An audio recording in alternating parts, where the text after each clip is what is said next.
Alright everyone, so one of the things I wanted to do this year, besides, just changing some of the graphics and changing my intro and outro to my videos from going forward, just to update some stuff, is also getting some new equipment. And I think it was time for me to get some new equipment and hopefully it will help me produce better videos, but also to start trying other things. Now the camera I've been using for the last several years is a Canon Vixia. What was the model number on this thing? I bet it's on the back of this camera, is it? Yeah, it's a Vixia HF-R400. It's not a bad camera, but I wanted a newer camera that's able to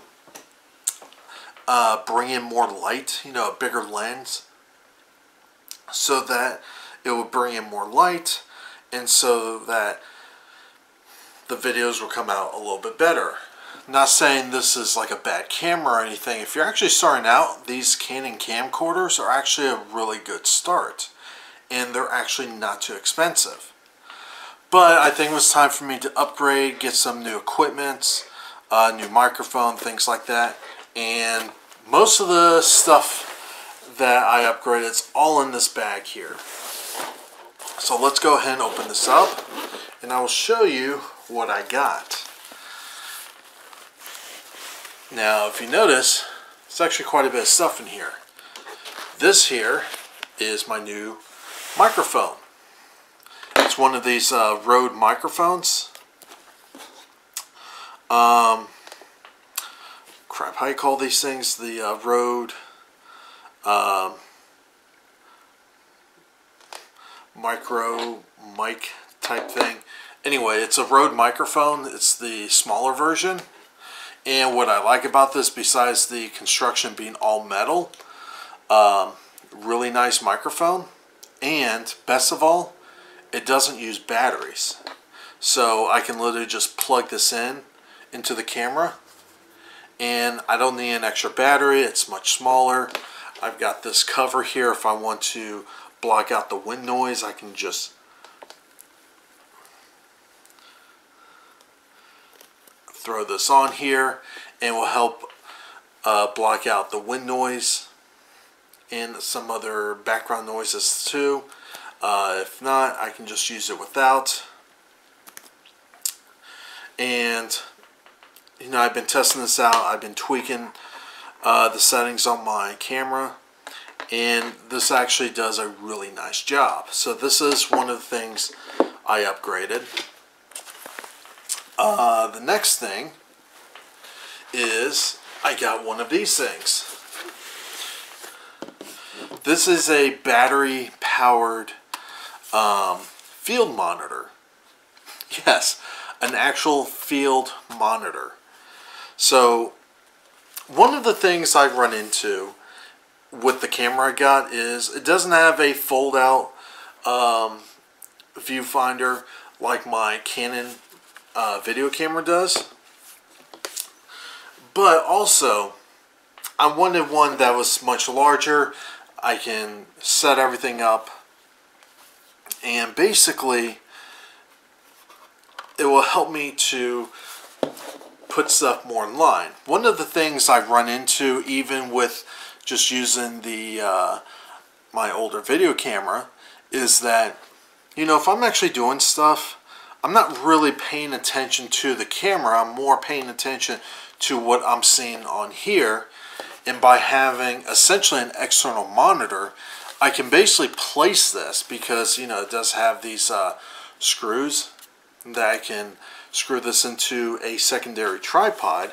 Is that I can actually place this somewhere else, more in line with my eyesight. And if I'm working on something on video, I can actually just quickly glance over, saying like, essentially pausing and looking up, I can just, maybe have the camera, pretend like this is out of frame, but, essentially somewhere around here, and I can just quickly glance over for a second and just make sure everything I'm doing is in frame. And being that this is a 7-inch frame or a 7-inch monitor, I can see it much quicker. And not only that, if one of the plans I do want to do is to also do other kinds of videos that's, outside of this room where I do most of my filming. So having a slightly larger screen would be useful. Now you may be wondering, it's like, okay, for the money that you spend in these things, you can just get a cheap high-def TV or just a cheap monitor and just use that. Well, the big thing with this is that, yes, I could plug this into the wall, give it power, but it's also a battery pack. It's also battery powered. So here's the battery. I can literally just throw this on here, close it in there, and turn it on. It's got power, and it's fully battery powered, so that if I'm out somewhere and I want to film something, I want to use this, I don't have to worry about a power source because it is battery powered, which is really, really nice. The screen on it could have been a little bit better, but again, I'm not really looking for, an amazing screen for this thing. It's just more to help me put everything in frame and things like that. Plus, it also has this sun visor.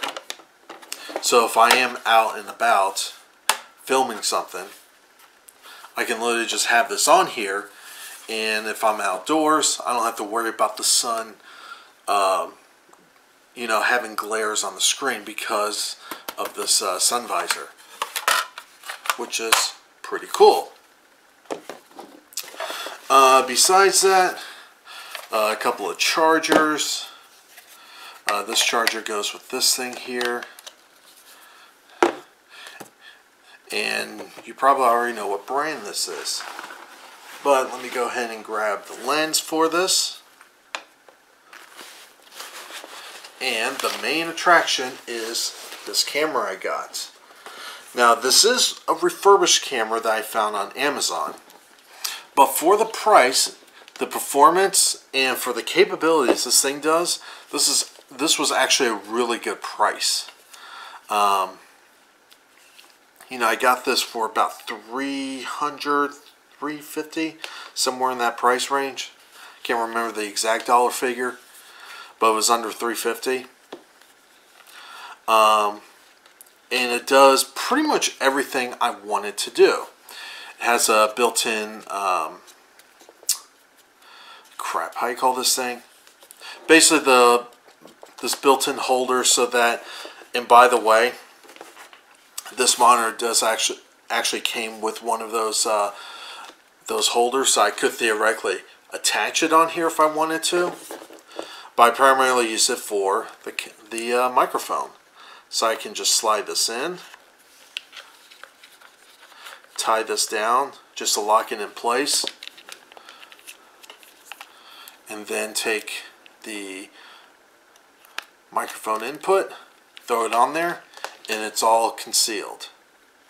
And if I don't need this top part, I can just slide this off, and there it is. And of course, I would need the lens, obviously, for it to work. And what's also nice about this is that later down the line, I can get another lens and get one with a much higher zoom. And what's nice about these lenses is that it has two modes. I can have it to do automatic focus, or I can manually focus. So I can manually focus it or switch this to auto, and we'll lock this and automatically focus for me. When I normally do stuff on this table here, I do manual focus. That way I'm not worrying about the camera trying to figure out what the hell I'm doing. Just focus on the table and you're good to go. And the video quality that comes out of this thing is really, really good. And another thing I like about this, it does have an HDMI output. So I'm able to output whatever's displaying on here onto this. So you kind of see what I'm getting at here. In that when I'm setting everything up, obviously one negative about this is that it doesn't have a pop-out screen to fold it around. A little bit of a negative, but honestly, not that big of a deal personally for me, because I'd rather have a separate monitor to place it somewhere else so that I can actually see what's going on without it being attached to the camera. So that's why I went down this route. And if in the future, or for some reason I want to vlog or do something else, and I want it to be a little more compact and not really worry about having the microphone attached to it, or have the a clip-on microphone, I can actually still use the camera I'm recording with, because it does have the ability to accept a microphone input, an external microphone. So I could just use those clip-on wired microphones, clip it on there, and then, you know, hold up the camera to vlog or something. Or in the future, maybe I'll get a gimbal, attach the camera on there, or use my phone for that. There's a lot of choices out there. But this is the equipment I'm going to be using. So that is something that I'm actually looking forward to. It's just something I feel that, you know, is something I wanted to invest in, and, you know, learn to do other things with it, and have fun with it. You know, have fun shooting videos, producing videos, things like that. So yeah, that's what I got here. And I will say this, for anyone out there that is starting out or thinking about making YouTube videos, one tip I will say is, do not go out and just buy a bunch of stuff and just start shooting videos. Why? Because there are two routes you can go. If you have a fairly modern smartphone, in my case I have a Pixel 2, a Google Pixel 2, use this as your video camera. You know, start out using your phone. That way you don't really have to invest in anything yet. See how it is, practice, learn how to do it, and once you get a little more comfortable, or, you know, you feel like, hey, I want to have a dedicated camera, you could go 4K if you wanted to. The problem is that the 1080p versions of cameras are cheaper, and for the price you do get quite a bit of capabilities that you might not find on the 4K cameras. One problem, and that's part of the reason why I didn't go to 4K, because I don't think it's really necessary to go to 4K, especially with a lot of the content I do anyway. 4K is not really necessary. And another thing is image stabilization. If you get a 4K camera and you're kind of on a budget, well, guess what?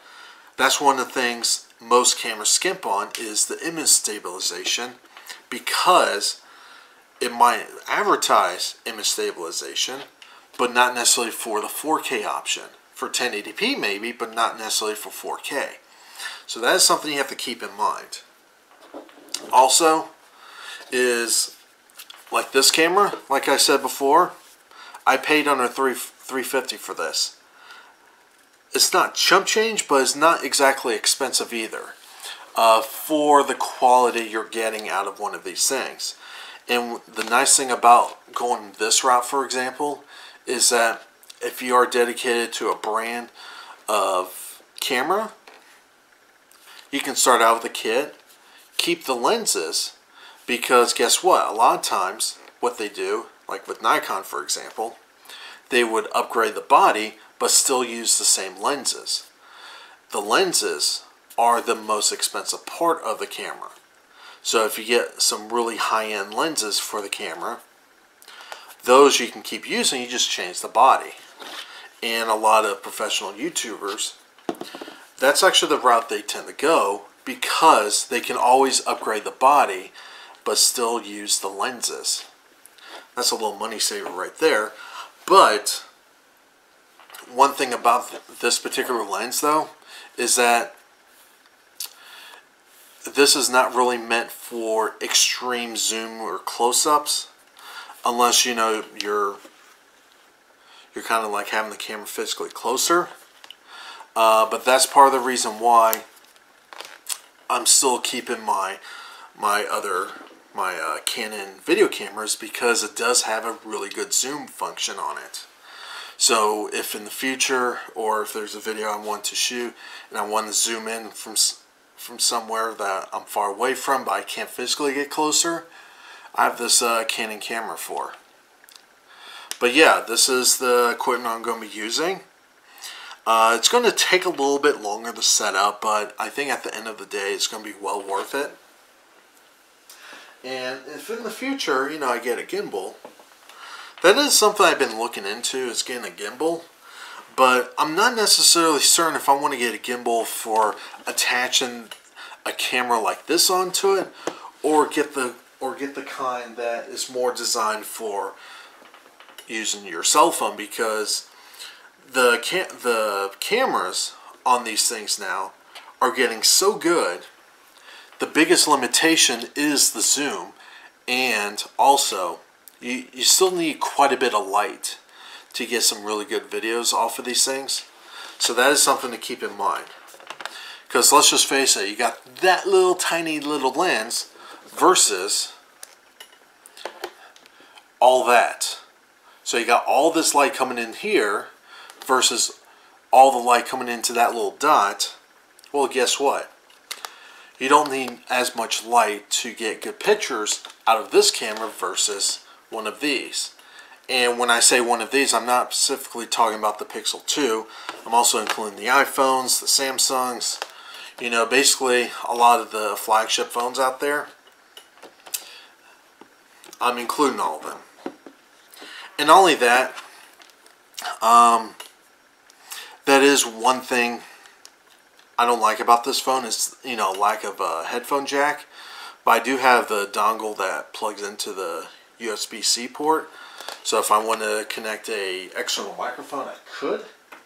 But that's somewhere down the line. But for now, this is the equipment I have that I'm going to be using, and I'm really excited to start messing with this stuff. So anyway, if you got any tips, or if you want to let me know what equipment you use to record your videos, leave those comments down below. Like this video, share this video, subscribe if you're not a subscriber, and like always, have a good one.